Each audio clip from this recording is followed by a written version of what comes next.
Okay. So I have a talk show. It's called Focal Point with Dr. Elijah Nicholas.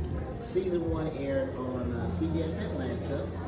We're just wrapping up season 2.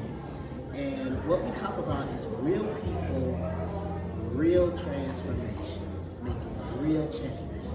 And so I just want to talk with you. First of all, I'm honored to meet with you. And I want to share just in a few minutes, give people just a snippet of who you are, where you came from, what we're doing here tonight. Right on. So, and do you want me camera or you? A little bit of both. Back and forth. Gotcha.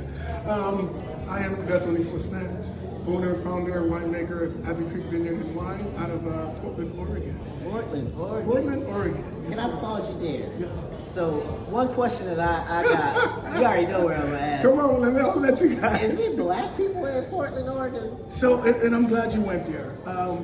Portland is the whitest city in America of its size. Okay. Of its size, Okay. it is the whitest city of America. It's in print.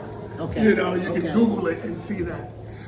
There are black native Oregonians in Portland. Okay. The challenge that we have there is, history-wise, it's only been about 100 years it's been legal to be black in Portland, in Oregon. Really? Oregon was the white utopia back in the day. Wow. When after Civil War, they deeded every white male 600 acres. And it was like, come west. And when you talk about systemic, right? And that's where all of the challenges and the struggles, and what does our country do, right? We put a Band-Aid on. Yes. So we say affirmative action, or we say DEI, or what if to try, as opposed to fixing the true imbalance, and even just calling it DEI, I think that's such a disrespect. Say the words. Yes. Say diversity. Yes. Say equity. Say inclusion. Because you remove the power from it when you put it down into now it's just an acronym. Yes. So it can be easier to say and digest. Yes. So yes, there are black folks in Portland, and even though it may not have been legal to be in Portland or in Oregon, there was still a black population out there thriving and doing their thing, as well. One of the challenges is you do get professional black transplants from Atlanta, New York, because of Nike, Intel, Adidas, all of that, Microsoft, and there tends to be this divide. Okay. Transplants will say, man, I can't go get my hair done nowhere, cigar lounges, and they actually question the blackness of black Oregonians. So now it feels like a challenge, then the response is then go back to wherever you were, kind of thing. Me being from New York and being Haitian American, no place was home. We didn't fit anywhere. I literally remember a Haitian booty scratcher. People would say that. Wow. So you were afraid to even say you were Haitian. Really? And what we saw 2 years ago in Cleveland, still Haitians are being demonized in the media. So for us, and because of my dad, and he decided to just be his own man. He didn't need anybody to let him in. He didn't love his factory job. He loved his 5 kids, right?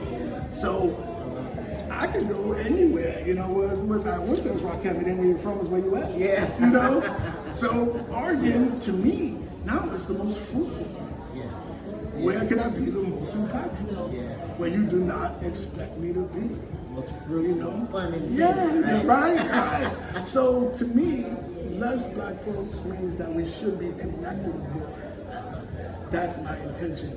And then if I want to create real change, it's not through you, it's through the white population. I need them to see people of color different. The town that my winery is in, and I joke, it's the quintessential Coors Light kind of town. We got a bar for every church and a church for every bar. It's full. Yes. Yes. But it's also the home of the first black vineyard owner and the hip hop winery. And who is that? Yeah, Bertony Faoustin. Yes. He is I and I am him. Yes. Right? Congratulations. Well, thank you. That. And like I said, it was never my intention, but it became my reality. So I had to make a decision if I was going to own it, step into those shoes. And the main thing was, if I was going to do that, I had to do it on my terms. And more importantly now, my parents are my catalyst. What keeps me going forward are my kids. Kids don't do what you tell them, they do what you show them, right? And everyone asks, are my kids gonna take over in the winery? And I'm like, nah, this was my shit.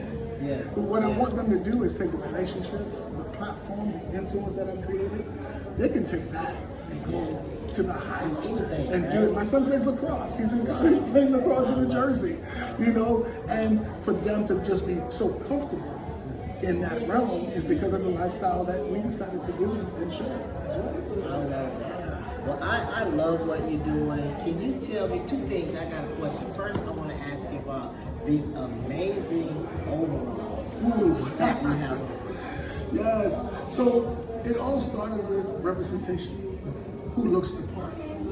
Tradition, to me, sometimes makes us dumb. Because we go, well, traditionally, it's not X, Y, Z, or traditionally, it's not this. And you take it as law, right? So traditionally, I didn't look like a winery owner. I didn't look like a winemaker, you know. Oh, how long have you been without the creek? Since I started it, right? You know, why wouldn't the assumption be there? So the overalls, I'm a wine farmer. You know, so I was like, I'm gonna make you ask for real now. You know, and the thing is wearing them everywhere, wearing them at black tie events, wearing them at meetings, wearing whatever. So you can ask me and I can talk about representation. And be mindful that just because I look a certain way, you can't already make a decision or perception of who I am. You know, or put my value in that. And that's why I showed you the Carhartt suit.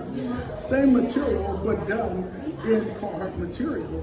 Again, to let you know, I took workwear and repurposed it. That's dope. You know, and that's the two differences here. Let me show you, we can make sure we have it on there. That's it right there. That's a 3-piece bespoke Carhartt suit. You know, and even Carhartt, my relationship with them, amazing company. So Carhartt is the maker of... They didn't make the suit, but I'm a brand ambassador for them. For Carhartt. How you spell Carhartt? Carhartt. C-A-R-R-H. C-A-R-H-A-R-T-T. Okay, shout out to Carhartt because we're going to make sure we tag them. Carhartt, video. Amazing company. Their tagline is family first. They've been in the industry for over 130 something years. They've allowed me this megaphone of being able to express who I am through wearing their clothes and wearing their workwear. And they shared their platform with me. I love you know, and I appreciate them. I appreciate them immensely. Thank you for that. I want to ask you something, it's a little political, but it's relevant to what's happening today. Because I believe I heard you say that your parents are from Haiti. Yes, sir. And so there's so many things happening now with immigrants being deported. What is your, not necessarily your thoughts, because I don't want to get political, but what can we do to get back to a place of love and unity? It starts with humanity. I think it starts with a lot of the issues and things that we have with challenges is because of fear. Fear of, I don't know you. Fear of, you know, what do they call it? It's an unknown fear. That's the crazy part. Yes, there are bad actors. I think they're bad actors in every genre, you know, nationality, you name it. I understand, but I think if we just paused for a second and understand that that's a human first. My kids always ask me, oh, do you know that person? No, but we're sharing the same oxygen. I want them to know I see them. Then they do whatever they want to do with it, right? And again, I understand there are some bad actors. There's an extreme to everything, right? Absolutely. But I think that's literally where you have, so, and it's funny that you said that, because the town that I'm in, when I bought my building in there in 2012, I think I was the only black person in that town, even though it's just 20 minutes from downtown Portland. But I've changed the culture of the town. Impact. Because they know Bertony, my number one demographic are white folks that come to support. But I get to change their perceptions and their intentions. And I'm here for everybody. I created a space for me. Literally, I created a space for me. I always say as an entrepreneur, our job is to teach people how we wish to be consumed. Right? And say that one more time. My job as an entrepreneur is to teach you how I wish to be consumed, not the other way around. We've grown up with the customer's always right. But what if that ain't your customer? And now I just flip flop. You know, for any reason, a quick story, we play hip hop 24/7, nice decibel, even outside. A couple was walking down the block, they heard the music and they came in.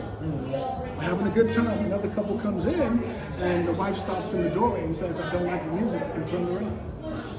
The music worked both times. Both times. Both times.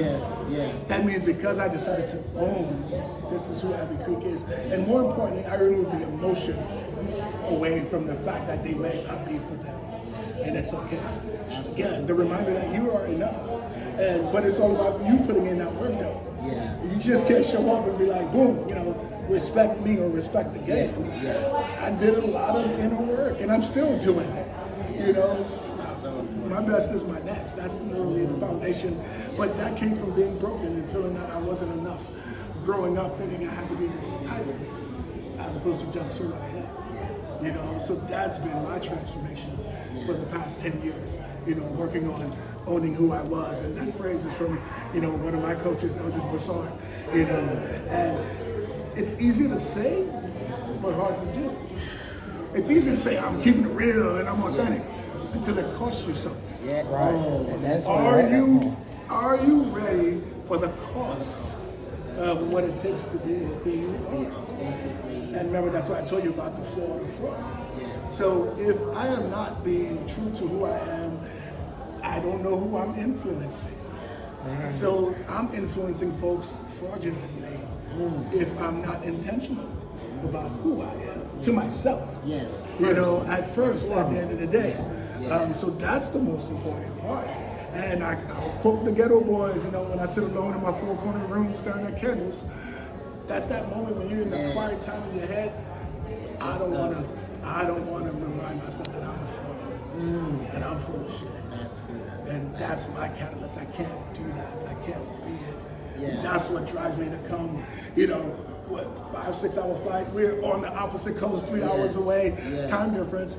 Because it was time to, because of my family here, Justin, Bertony, all of us, I was like, I know I'm good. You know, I'm good, but I'm going to come my way. Your way. I'm going to come my way. I had a bunch of offers for people who want to roll us out. They want to bring us out. And it's like, nah, I don't want to come out like that. Yeah. You know, I want to do it your way. My way. Yeah. Does that mean I sell less wine? Yeah. Because what is the money going to cost me? You know? What is that money? What is money going to cost me?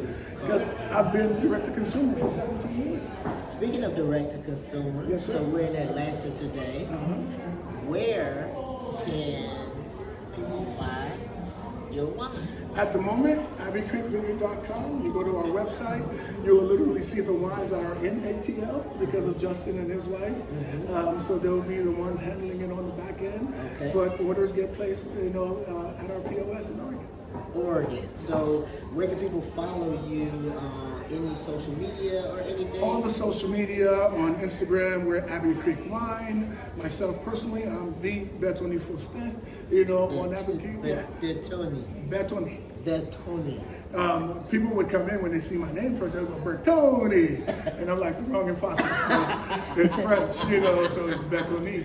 Yeah, but one thing that's so important about my name being said correctly, again, the stigma about growing up in New York City, once they heard your name, then they knew you were different, right? So I went by Tony most of my life until my father passed in 2007. That's when I decided to truly own and go down and just be going by Bertony Faoustin.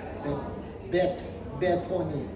There you go, right there. Sound like my mom, Bertony. Bertony. Yes, I sir. have enjoyed this few minutes. Thank you for spending time with me. I We're going to appreciate make sure that we elevate you on Focal Point with Dr. Elijah Nicholas.